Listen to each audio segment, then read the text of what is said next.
Hello 8वीं class. Today we will discuss revision exercise first. सबसे पहले क्वेश्चन दिया हुआ है आपका read and learn.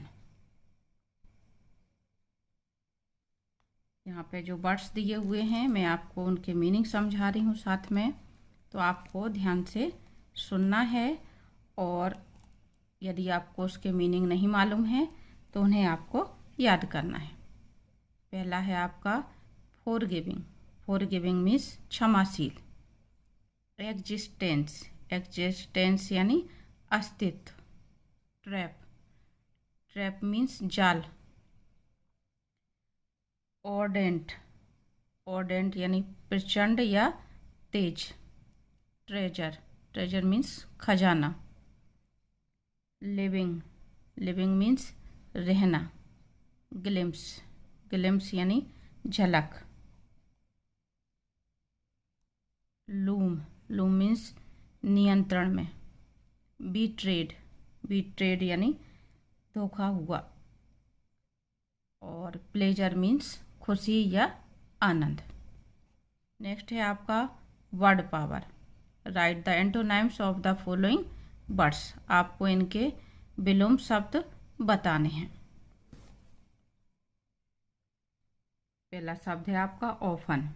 Often means अक्सर, इसका अपोजिट होगा सेल्डम। सेल्डम मीन्स कभी कभी। विन, जीतना। लॉस, हारना। डिस्पेयर, निराशा। Hope, Asha. एंड, अंत। बिगिन यानी प्रारंभ होना। नेक्स्ट है आपका right the following words in the order which they appear in dictionary. Dictionary के क्रम से इन शब्दों को जमाना है आपको। ये आपके पहले एक्सरसाइज आ चुकी है इस तरह की, सेकंड लेसन में और फोर्थ लेसन में आपके आ चुके हैं। तो हम सबसे पहले एबंडेंस रखेंगे इसमें, क्योंकि ए के बाद बी आया हुआ है। फिर है आपका एडमिनिस्ट्रेड, क्योंकि ए के बाद इसमें डी आया हुआ है। हम शुरुआत से शब्दों को देखना शुरू करते हैं। नेक्स्ट है आपका अट्रैक्शन, क्योंकि ए के बाद टी आया इसमें। ब्यूटीफुल, यहाँ पे ए के शब्द खत्म हो गए, फिर बी से प्रारंभ हो रहे हैं। फिर है फेरोसियस, 6th नंबर पे फार्नेस्ट। फिर परफॉर्म, पॉकेट। नेक्स्ट क्वेश्चन है आपका right what we call them. ये अनेक शब्दों के एक शब्द हैं। ये मैं आपको ग्रामर में अलग से अभी मैंने कुछ दिन पहले वीडियो डाला हुआ है, आप वहाँ से चाहें तो डिटेल में उसको रीडिंग कर सकते हैं। वन हु सेल्स ज्वेलरी, वह जो ज्वेलरी बेचता है, तो ये कहलाता है ज्वेलर, यानी ज्वेलरी बनाने वाला सुनार। आपके उसमें जो लेसन में 3rd में जिक्र आया है सुनार, जौहरी जिसको कहते हैं। वन हु ट्रीट्स पेशेंट, वह जो पेशेंट का इलाज करता है, डॉक्टर। वन हु ट्रेवल्स, जो यात्रा करता है, ट्रेवलर। नेक्स्ट क्वेश्चन है आपका use the following pairs of words in sentence to show the difference in their meaning. ये शब्द आपके दिए हुए हैं जिनका उच्चारण समान है लेकिन इनका मीनिंग अलग है और स्पेलिंग अलग है। ऐसे शब्दों को हम होमोफोन्स कहते हैं या होमोनाइम्स कहते हैं। तो ये भी मैंने अभी कुछ दिन पहले ही वीडियो डाला है, होमोनाइम्स। आप प्लेलिस्ट में जाएंगे चैनल की, उसमें इंग्लिश ग्रामर पार्ट 1, उसमें आपको इसका वीडियो मिल जाएगा। या आप कुछ दिन पहले के अगर वीडियो देखेंगे तो उसमें होमोनाइम्स करके आपका वीडियो डाला हुआ है, तो वहाँ से आप इसको डिटेल से देख सकते हैं। यहाँ पे जितने शब्द दिए हुए हैं मैं उनको समझा रही हूँ। पहला है आपका सीन। सीन मीन्स देखना। ये वर्ब की 3rd फॉर्म है, सी की 3rd फॉर्म सीन। सेंटेंस हो जाएगा I have seen a beautiful horse. मैंने एक ब्यूटीफुल हॉर्स देखा है, देख चुकी हूँ या देख चुका हूँ, इस तरह से। यहाँ पे प्रेजेंट परफेक्ट टेंस का यूज किया जा रहा है। दूसरा शब्द है, इसका भी उच्चारण सीन है और इसका मतलब होता है दृश्य। The scene of hill station attracts us. Hill station का जो सीन है, हिल स्टेशन का जो दृश्य है वो हमें आकर्षित करता है। नेक्स्ट है आपका can you hear me. Here means सुनना, तो क्या तुम मुझे सुन सकते हो। और ये हियर का मतलब होता है यहाँ। हियर इज अ टेम्पल, यहाँ पर एक मंदिर है। नेक्स्ट है आपका सन, SUN। सन मीन्स सूर्य। The sun is very bright hot ball. सूर्य जो है एक बहुत गर्म बॉल के समान है, आग का गोला है। The son of great patriots must be proud of his father. Son शब्द मीन्स पुत्र, SON son. The son of great patriot must be proud of his father. जो महान देशभक्त हैं वो अपने पिता पर बहुत ज़्यादा गर्व करते हैं।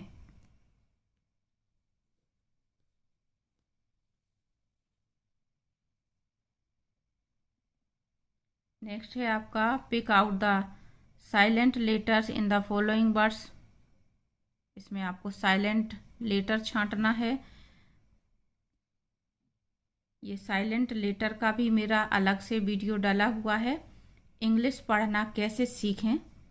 प्लेलिस्ट में अगर आप जाएंगे, इंग्लिश पढ़ना, बोलना और लिखना कैसे सीखें, इस नाम से प्लेलिस्ट बनी हुई है। उसमें आप अलग अलग साइलेंट लेटर के वीडियो देखेंगे कि साइलेंट है उसके अलग नियम हैं, वर्ड्स हैं। बी साइलेंट कब होता है, जी साइलेंट कब होता है, उसमें मैंने पूरे अलग से नियम समझाए हुए हैं। पहला शब्द है आपका वेडनेसडे। यहाँ पे डी लेटर साइलेंट है। यहाँ पे जिस लेटर के नीचे ये लाइन खींची हुई अंडरलाइन हो रहा है वो लेटर आपका साइलेंट है, तो वेडनेसडे पढ़ते हैं इसको, डी साइलेंट। आर, यहाँ पे H silent. Knife, K silent. Comb, B silent. Sign, G silent. क्यों साइलेंट हैं इसके नियम आप वहाँ से समझ सकते हैं। नेक्स्ट है आपका कंप्रीहेंशन यानी बोध प्रश्न। पहला क्वेश्चन है why do we wish for another chance.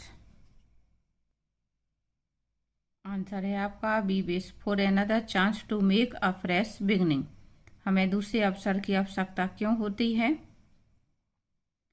एक नई शुरुआत करने के लिए। सेकंड क्वेश्चन है आपका व्हाट इज कानाकिसली। आंसर है आपका Kanha Kisli is a beautiful national park. Kanha Kisli क्या है, कानाकिसली एक सुंदर नेशनल पार्क है। नेक्स्ट क्वेश्चन है how did the tiger, the monkey and the snake help the wood cutter. Tiger, monkey और स्नेक ने वुड कटर की हेल्प कैसे की। आंसर है the tiger presented him a set of gold ornaments. The monkey dropped a sweet fruits and the snake helped him to come out of the prison. Tiger ने उसको gold ornaments यानी सोने के गहनों का एक सेट दिया, मंकी ने उसके लिए मीठे फल गिराए और स्नेक ने, सांप ने उसको जेल से बाहर आने में मदद की। फोर्थ क्वेश्चन है आपका what was the only pleasure of the माइजर। कंजूस के लिए एकमात्र खुशी क्या थी।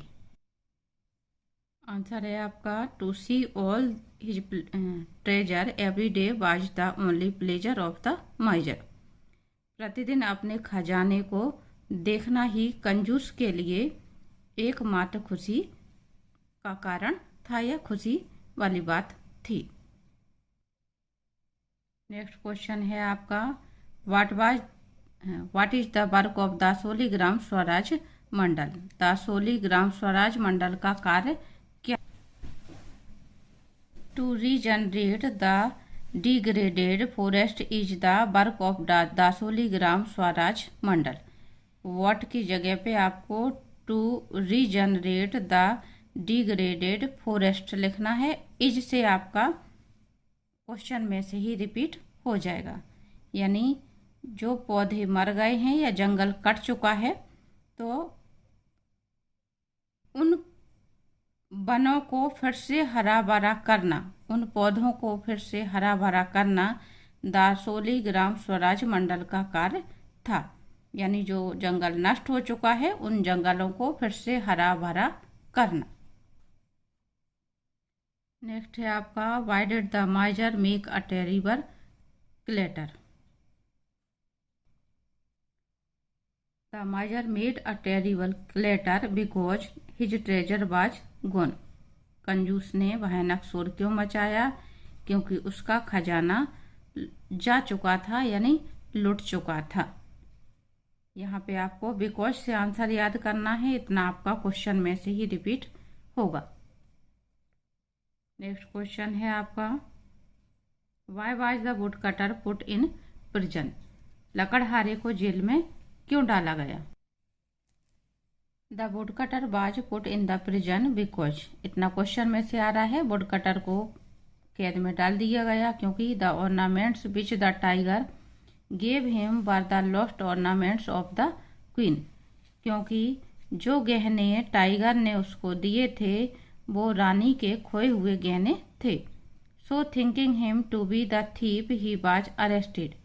इसलिए उसको ये सोच के गिरफ्तार कर लिया गया कि उसने ही गहने चुराए हैं। नेक्स्ट है आपका when did Kanha national park come into existence. Kanha national park कब अस्तित्व में आया? Kanha national park came into existence in 1955। Kanha national park 1955 में अस्तित्व में आया। क्वेश्चन में से ही आपका पूरा आंसर आ रहा है। कान्हा नेशनल पार्क कम की जगह पे आपका हो गया है यहाँ पे केम, और इनटू एग्जिस्टेंस के बाद आपको इन 1955 याद करना है, यानी दो शब्दों का सिर्फ आपका आंसर बनता है। नेक्स्ट क्वेश्चन है आपका टिक द करेक्ट ऑप्शंस। आपको करेक्ट ऑप्शन पे टिक करना है। The poem another chance tells us. Poem है अनदर चांस, वो हमें क्या बताती है? तो इसका करेक्ट आंसर आएगा never to give up in despair, कि हमें निराशा में कभी भी आशा को नहीं छोड़ना है, कभी भी हार नहीं माननी है। Where is Kanha Kisli? Answer आएगा आपका मध्य प्रदेश। नेक्स्ट है आपका what happened to the ungrateful jeweller. कृतज्ञ सुनार का या जौहरी का क्या हुआ? तो इसमें जो चारों ऑप्शन दिए हुए इनमें से कोई भी आंसर करेक्ट नहीं है।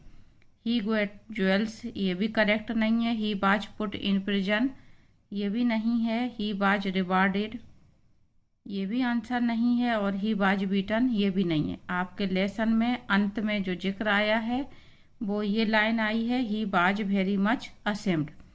तो इसका जो आंसर है ये होगा he was very much ashamed. यहाँ पर इसका आंसर नहीं है। ये जो चार ऑप्शन दिए हुए हैं इनमें से कोई भी आंसर नहीं है। फिर भी यदि आपको करना पड़ जाए तो आप फिर बी वाले को करेंगे। वैसे यहाँ पे इस ऑप्शन की जगह पे ये ऑप्शन आना चाहिए। नेक्स्ट है आपका the Chipko movement started in, या आएगा आपका उत्तराखंड। और the miser came to the hole to see his, ये आएगा treasure.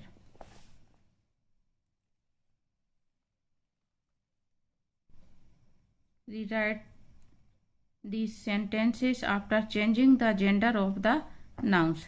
The poet received the prize from the queen. तो यहाँ पे आपका पोइट का हो जाएगा पोइटेस, डबल एस लगेगा आपका, और क्वीन का हो जाएगा यहाँ पे किंग।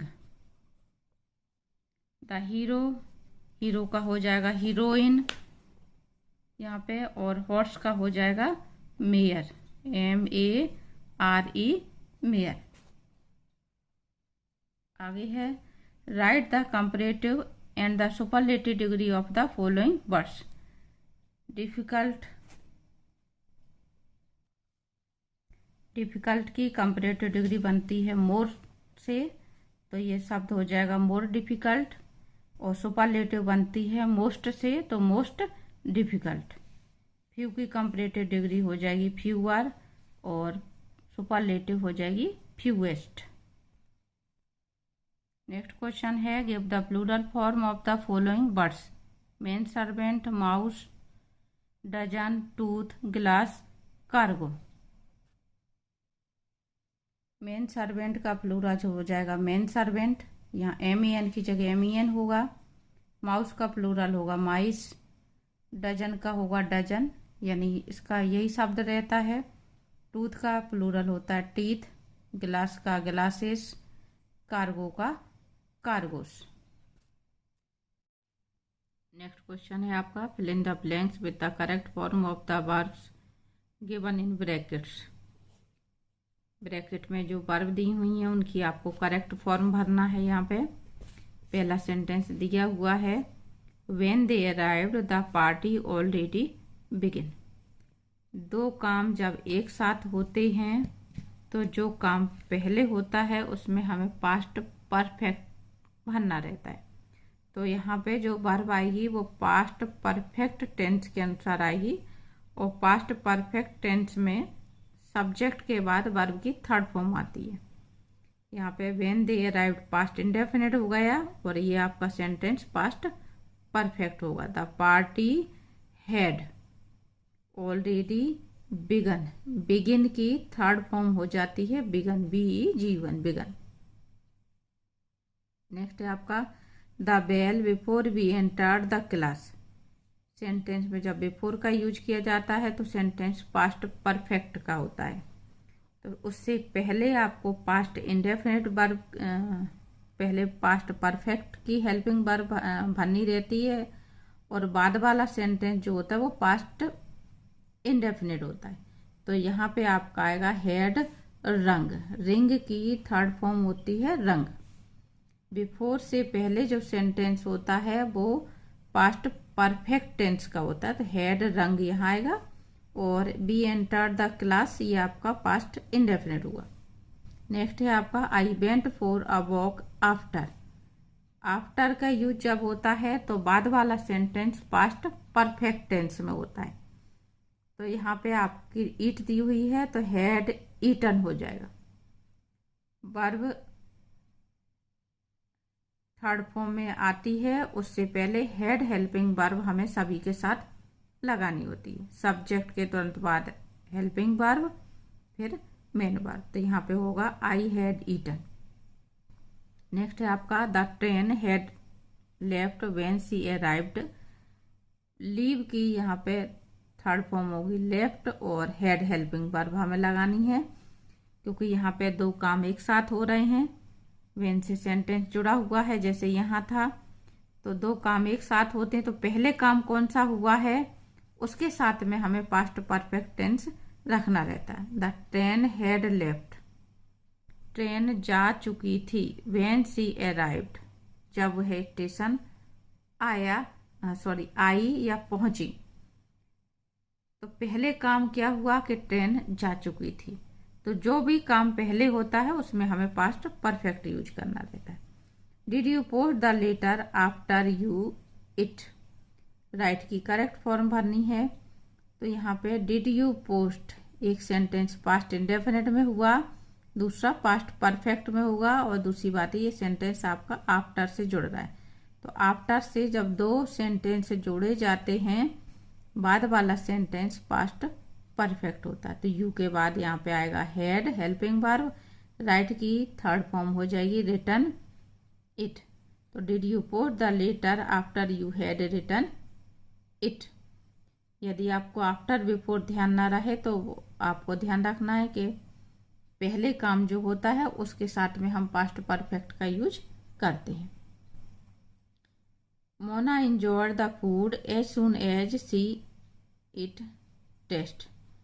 as soon as से जब दो वाक्य जुड़ते हैं, दोनों सेंटेंस एक ही टेंस में होते हैं, तो यहाँ पे पास्ट इंडेफिनिट है तो यहाँ पर भी पास्ट इंडेफिनिट होगा, तो हम वर्ब की सेकेंड फॉर्म भरेंगे टेस्टेड, टेस्ट में ईडी लग जाएगी। नेक्स्ट है आपका I hurry to see him after, फिर से आपका आफ्टर आ गया है, तो यहाँ पे पास्ट परफेक्ट टेंस के अनुसार सेंटेंस में हो जाएगा had heard, I had heard the news. Next question है आपका use appropriate article to fill in the blank space. Article का मतलब ए एंड द का यूज। तो यहाँ पे आपकी एक स्टोरी टाइप में दी जा रही है। हम ए का यूज वहाँ करते हैं जब हमारी काउंटेबल नाउन होती है और उसका जो साउंड है वो कॉन्सोनेंट होता है। एन का यूज हम वहाँ करते हैं जब नाउन काउंटेबल हो और उसका साउंड वोवेल्स हो, यानी स्वर का उच्चारण होता है तो एन भरते हैं, व्यंजन का उच्चारण होता है तो हम ए भरते हैं। लेकिन जब कोई स्टोरी वगैरह दी होती है तो पहली बार जब किसी का जिक्र होता है तो हम ए भरते हैं और बाद में हम दा भरते हैं, क्योंकि बाद वाले उसमें निश्चितता आ जाती है। तो यहाँ पे आपका once a tortoise was walking alone very slowly, एक बार एक कछुआ अकेला धीमे धीमे चला जा रहा था। ही मेट अ हेयर, यहाँ पे टोटोइज का प्रयोग पहली बार हुआ है इसलिए ए का यूज हुआ, ये काउंटेबल नाउन है। हेयर शब्द भी काउंटेबल है, पहली बार हुआ इसलिए यहाँ पे ए का यूज हुआ। अब आगे हेयर शब्द आया तो हमने दा का यूज करा, आगे टोटोइज शब्द आया तो हमने दा का यूज करा। तो यही बात आपको पूरी स्टोरी में ध्यान रखना है कि जिस किसी का भी जिक्र पहली बार होगा तो हम ए का यूज करेंगे और उसी चीज का 2 बार 3 बार आगे जब भी प्रयोग होगा तो हमें दा का यूज करना है। तो इसी नियम के आधार पे आपके ये आर्टिकल्स भरे हुए हैं, कुछ पे दा आया हुआ है यहाँ पे, कुछ में ए आया हुआ है। तो आपको बस नियम ध्यान रखना है कि हम निश्चित चीज के लिए दा का यूज करते हैं और कोई भी काउंटेबल नाउन है तो हम ए या एन का यूज करते हैं। आपके इसमें एन कहीं पर भी नहीं आया हुआ है, सिर्फ ए आया हुआ है। आपकी दी हुई है लेट्स रीड में poem pack up your trouble in your old kit bag and smile smile smile. Troubles कहते हैं परेशानियों को, पैक अप योर ट्रबल्स यानी अपनी परेशानियों को क्या करो, ओल्ड किट बैग में पैक कर दो, बंद कर दो, और स्माइल करो, मुस्कुराओ मुस्कुराओ मुस्कुराओ। What's the use of worrying, worrying यानी चिंता करना, चिंताओं परेशानियों का क्या उपयोग है। इट नेवर वाज वर्थवाइल, ये कभी भी काम में नहीं आती, चिंता कभी भी उपयोग में नहीं आती है। सो pack up your troubles in your old kit bag, इसलिए परेशानियों को अपने पुराने किट बैग में पैक कर दो, बंद कर दो। एंड स्माइल स्माइल स्माइल, और मुस्कुराओ मुस्कुराओ मुस्कुराओ। आगे आपके 2 क्वेश्चन दिए जा रहे हैं। पहला क्वेश्चन है व्हाट शुड बी पैक, हमें क्या चीज पैक कर देनी चाहिए। तो यहाँ पे आपका दिया हुआ है ट्रिबल्स, क्वेश्चन में से ही हम चेंज करके लिखेंगे बी शुड पैक, बी के बाद हम शुड लगाएंगे, यहाँ पे बी शुड पैक। यहाँ पे योर आ रहा है, योर की जगह पे हम करेंगे यहाँ पे आवर। हमें क्या पैक कर देना चाहिए, क्योंकि यहाँ पे सब्जेक्ट के रूप में बी है तो हम आंसर लिखते समय बी का ही पजेसिव यूज करेंगे, आवर ट्रेवल्स। इन योर की जगह फिर से आवर। ओल्ड किट बैग, हमें हमारी परेशानियों को पुराने बैग में पैक कर देना चाहिए। नेक्स्ट क्वेश्चन है why should be not worry, हमें चिंता क्यों नहीं करनी चाहिए। तो फिर से आएगा we should not worry because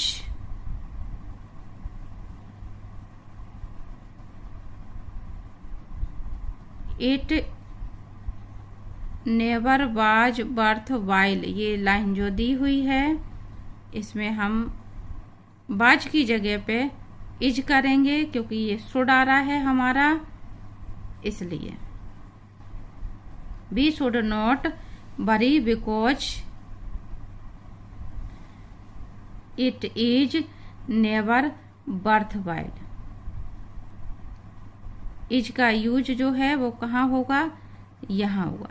it is never worthwhile, बाज को हम इज में चेंज करेंगे, लेकिन इज कहाँ आएगा आपका, यहाँ आएगा। It is never worthwhile. Next question है आपका, give a suitable title to the poem. Poem का आपका सूटेबल टाइटल देना है, तो सूटेबल टाइटल होगा आपका स्माइल। अगला क्वेश्चन है आपका, read the passage carefully. Flies are everywhere, flies का यहाँ पे मतलब है मक्खियाँ, मक्खियाँ हर जगह हैं।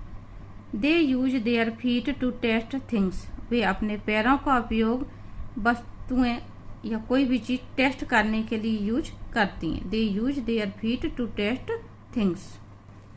दे walk on the rotten food and plants, वे कहाँ घूमती हैं, कहाँ जाती हैं, रोटन फूड सड़े हुए भोजन पर और प्लांट्स पर पौधों पर। Collecting germs on their feet, अपने पैरों में जर्म्स यानी कीटाणु इकट्ठे करने के लिए। From there they settle on fresh food, वहां से यानी सड़े हुए पौधों से, सड़े हुए भोजन से जर्म्स इकट्ठे करके वो कहाँ पहुंचती हैं, फ्रेश फूड पर, ताजे भोजन पर पहुंचती हैं। लिविंग जर्म्स एवरीवेयर, और सभी जगह अपने जर्म्स छोड़ देती हैं। They also spread germs when they eat, वे उस समय भी जर्म्स फैलाती हैं जब वे कुछ खाती हैं। अ fly can eat only liquids, और एक मक्खी जो है जो कुछ भी खाती है वो केवल लिक्विड खाती है। लिक्विड मीन्स कोई भी पतली चीज। So a special juice is pumped from the flies stomach to turn solid into liquids.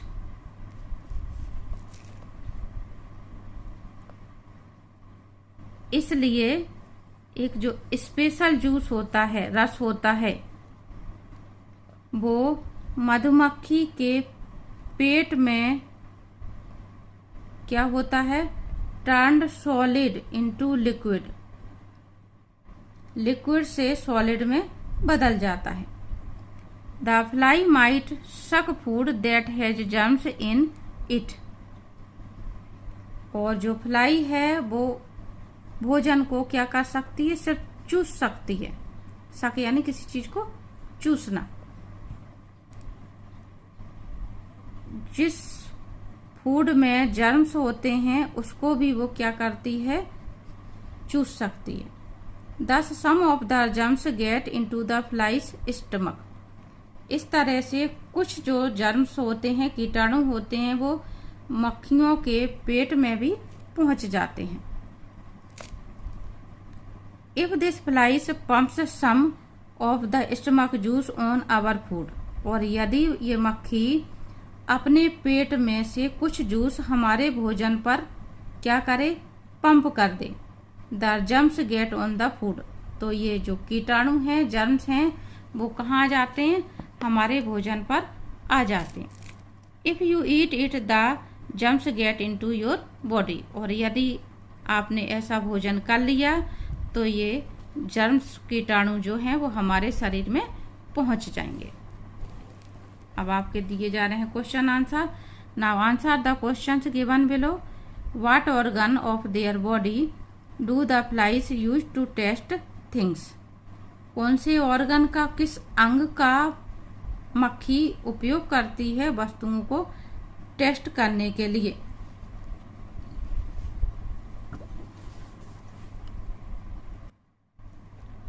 ये आंसर दिया हुआ है आपका यहाँ से, they use their feet to taste things. पहला आंसर आपका कुछ भी चेंज नहीं करना है, आपका सीधा दिया हुआ है। मक्खियाँ किस ऑर्गन का यूज करती हैं? फीट का, अपने पैरों का। नेक्स्ट क्वेश्चन है where do the flies collect germs from. Question में से आंसर आएगा आपका, यहाँ से हम चेंज करके लिखेंगे the flies collect germs from. यह आएगा आपका रोटन फूड्स एंड प्लांट्स।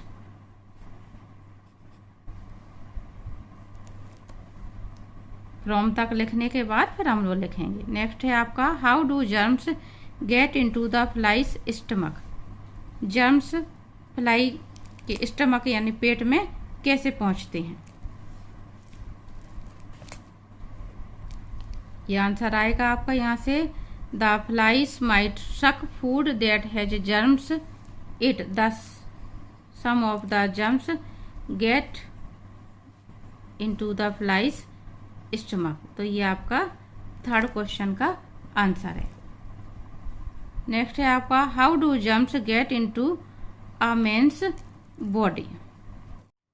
यहाँ से आएगा आपका answer if this fly, this की जगह पे हम यहाँ पे करेंगे the. If the fly pumps some of the stomach juice on our food the germs get on the food and if we, you की जगह पे यहाँ पे हो जाएगा be, get it the germs get into our body. यानी मक्खी